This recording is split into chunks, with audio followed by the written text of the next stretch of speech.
তেজের ঠাম্মি বলেন, ভুল যখন আমি করেছি তবে সেটা আমাকেই শুধরে নিতে হবে। ঠাকুরমশাই সব ঘটনা শোনার পরেই উনি কিছু বিধান দিয়েছেন, আর সেই বিধানগুলো সুধাকে মানতে হবে।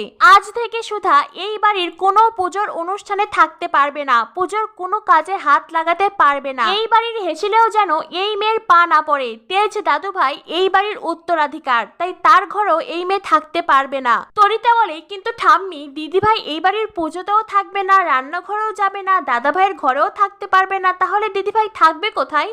এই বলেই তরিতা মনে মনে ভাবতে থাকে, তোমাকে এই বাড়ি থেকে বার না করে দেওয়া অব্দি আমার শান্তি নেই দিদিভাই, তোমাকে এই বাড়ি থেকে আমি বার করবই। তেজের মা বলেন, কিন্তু মা, এতদিন তো সুধা ভক্তি ভরেই সমস্ত পুজো সবকিছু করেছে।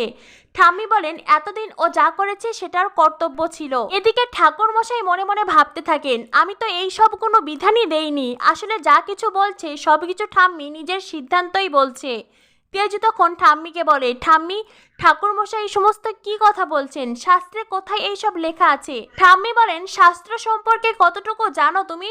ঠাকুরমশাই যখন শাস্ত্র চর্চা করেন তাহলে ওনাকেই এই সিদ্ধান্তগুলো নিতে দেয়। তেজ বলে, কিন্তু ঠাম্মি, এতদিন তো সুধা আমার ঘরেই ছিল। ঠাম্মি বলেন, এতদিন ও তোমার ঘরে ছিল কারণ এতদিন আমরা এই সমস্ত কিছু জানতাম না। এই মেয়ে এই বাড়িতে ঘুরে ঘুরে সারা বাড়ি কলঙ্কিত করবে, সেইটা আমি কিছুতেই হতে দেব না। আর তাছাড়া দাদুভাই, তোমার এত অসুবিধে কোথায় হচ্ছে? সুধা তো বলেছে ও যে কোনো শাস্তি মাথা পেতে নেবে। কি সুধা এই নিয়মগুলো পালন করতে পারবে না? সুধা তখন মনে মনে ভাবতে থাকে, আমার তেমন শাস্ত্র জ্ঞান নেই, তবে আমি জানি ঠাম্মি, এই সমস্ত কথা শাস্ত্রে কোথাও লেখা নেই, তবু আমি এই কথাগুলো মেনে নেব।